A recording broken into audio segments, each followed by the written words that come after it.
bentuk model image formation yang paling sederhana. Jadi adik-adik bisa lihat pada gambar ini, misalkan adik-adik punya sebuah objek ya, elemen pada scene seperti pada gambar. Kemudian kebetulan ini di alam, jadi dia menerima sumber energi atau iluminasinya dari matahari. Nah, pantulannya seperti yang sudah dibahas sebelumnya, tentu akan ada pantulan energi dari objek tersebut. Nah, pantulan energi inilah yang harus ditangkap oleh imaging system. Dalam hal ini yang pertama itu adalah sensornya. Sensor yang peka untuk bisa menangkap pancaran energi dari objek yang kita citrakan. Ya, jadi sensor ini harus bisa merepresentasikan intensitas cahaya yang murni misalkan dari pantulan objek dari matahari tersebut untuk bisa direpresentasikan pada nilai-nilai sinyal yang ditangkap melalui sensor tersebut. Nah, setelah itu hasil penangkapan sinyal-sinyal dari sensor gelombang ini akan mengirimkannya kepada komponen berikutnya, yaitu digitizer, yang berfungsi untuk melakukan output final dari sinyal yang ditangkap tersebut dalam versi digital atau sudah terdigitalisasi. Artinya sinyal yang awalnya masuk dalam versi continue sudah menjadi versi discrete-nya, sehingga dihasilkanlah citra digital. Oke. Nah, hal-hal yang harus diperhatikan di sini adalah yang pertama, karena kita akan menangkap amplitudo, fungsi F-nya kan amplitudo dari sebuah citra digital ya, yang awalnya itu continue. Sekarang hal-hal yang harus dicatat adalah yang pertama, dipastikan bahwa ketika ditangkap nanti besarannya akan berupa nilai skalar yang bernilai positif, karena intensitas cahaya itu bernilai positif. Kemudian secara fisik ya, makna yang ada pada amplitudo itu sangat ditentukan oleh sumber gambar atau sumber objek yang akan kita citrakan. Ya, artinya kalau misalkan kita menangkap objek itu dari pantulan intensitas cahaya matahari, maka energi yang ditangkap, yang dipancarkan oleh objek tersebut atau dipantulkan oleh objek tersebut untuk kita tangkap sebagai nilai amplitudo itu sebenarnya adalah nilai intensitas cahaya dari gelombang elektromagnetik. Jadi secara fisik nilainya tersebut datangnya dari sumber objek yang sedang kita citrakan. Kalau memang menggunakan objek di alam yang kena sinar matahari, maka sebenarnya amplitudo atau fungsi F yang kita tangkap itu sebenarnya adalah intensitas cahaya yang dipancarkan atau dipantulkan sebagai bagian dari gelombang elektromagnetik. Nah, ada dua komponen yang bisa mencirikan fungsi F ini. Yang pertama itu adalah jumlah sumber energi atau cahaya yang menerangi objek di tempat kita mencitrakan scene tersebut, ya. Jadi seberapa besar tingkat iluminasi pada proses pencitraan kita itu sangat ditentukan oleh seberapa besar iluminasi yang dipantulkan oleh objek dalam scene tersebut. Nah, jadi dua komponen ketika kita menangkap fungsi F ini sebenarnya adalah yang pertama seberapa tingkat iluminasi atau I, yang kedua adalah seberapa tingkat reflectance atau tingkat pemantulan yang dilakukan oleh objek tersebut. Jadi berapa tingkat iluminasi dan berapa tingkat reflectance atau I dan R. Jadi fungsi F itu sebenarnya adalah gabungan dari dua komponen ini. Seberapa besar tingkat iluminasi, seberapa besar nilai reflectance dari permukaan objek yang sedang kita citrakan tersebut. Nah, ini bisa dituliskan dalam formulasi matematika bahwa Fxy itu adalah dot product dari Ixy dan Rxy. Jadi I adalah illuminance, kemudian R itu adalah reflectance. Nah, dalam hal ini nilai illuminance itu tentu dari 0 sampai tidak terhingga. Jadi seberapa kuat pancaran iluminasi, tingkat iluminasi dari gelombang elektromagnetik dari matahari yang menerpa objek tersebut itu tentu bisa sangat tinggi sekali.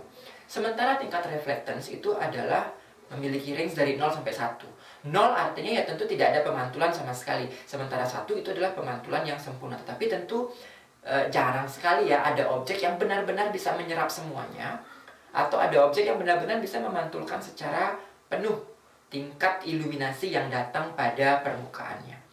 Nah, sehingga reflectance itu dibatasi dengan 0 dan 1.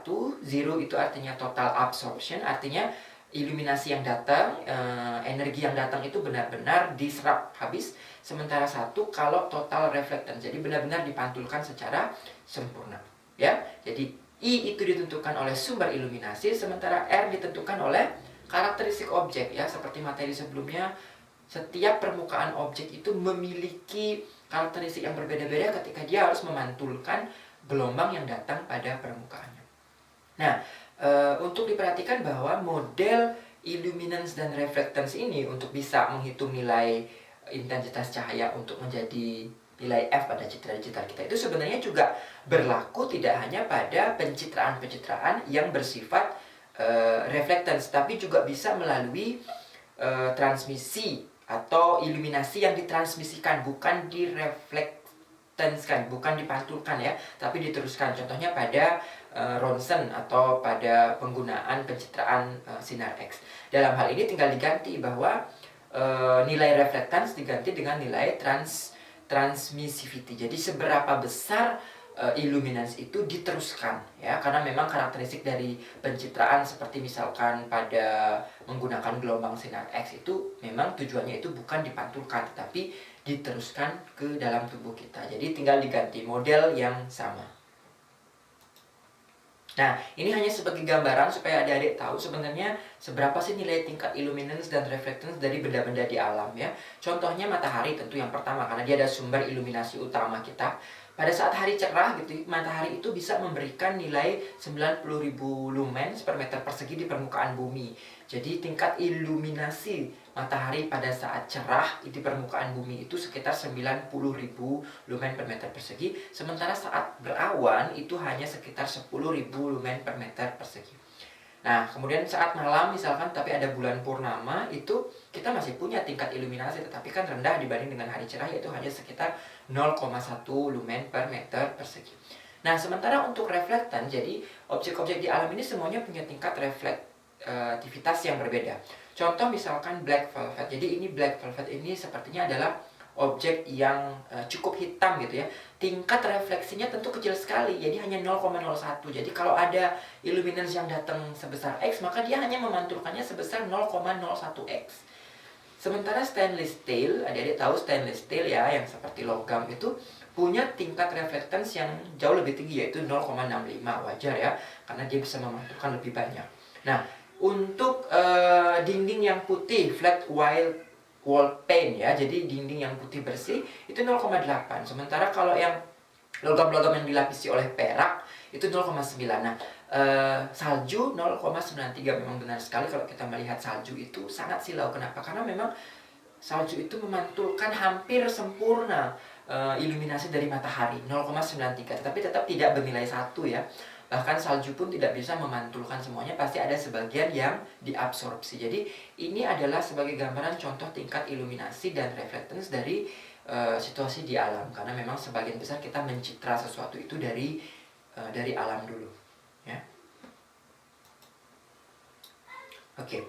Nah, ketika proses capturing dari illuminance dan reflection itu sudah masuk, kemudian membentuk nilai F atau amplitudo dari intensitas citra digital kita itu, maka masing-masing nilai intensitas pada citra monokrom kita, monokrom karena sekarang kita baru membahas satu channel dulu ya, belum benar-benar true color image. Jadi nilai intensitasnya pada koordinat X, Y itu akan dinyatakan dalam range misalkan L minimum sampai L maksimum. Artinya berapa sih nilai intensitas minimum dan maksimum untuk nilai citra digital kita. Nah, tentu saja nilai L minimum ini harus bersifat positif, sementara L maksimum itu harus finite, artinya terbatas. Tidak boleh lagi tidak terbatas seperti nilai illuminance yang asli. Kenapa? Karena kita sudah berbicara pada scope data digital, citra digital ya.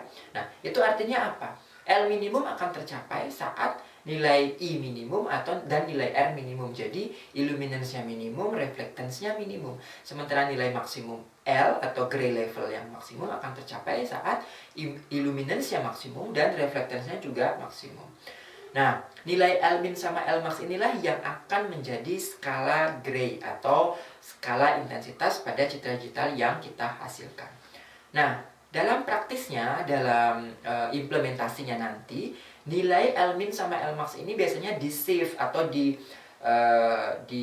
disamakan range-nya dalam versi 0 sampai L kurang 1. Ya, artinya semuanya dimulai dari 0. L minimumnya selalu dimulai dengan 0, sementara L max-nya akan menjadi nilai ujungnya atau L kurang 1. Nah, 0 itu akan merepresentasikan black atau saat intensitasnya 0, artinya illuminance-nya tidak ada atau reflectance-nya juga minimum. Jadi 0. Sementara L-1 jadi gray level yang paling tinggi itu dinyatakan untuk nilai putih sempurna atau white.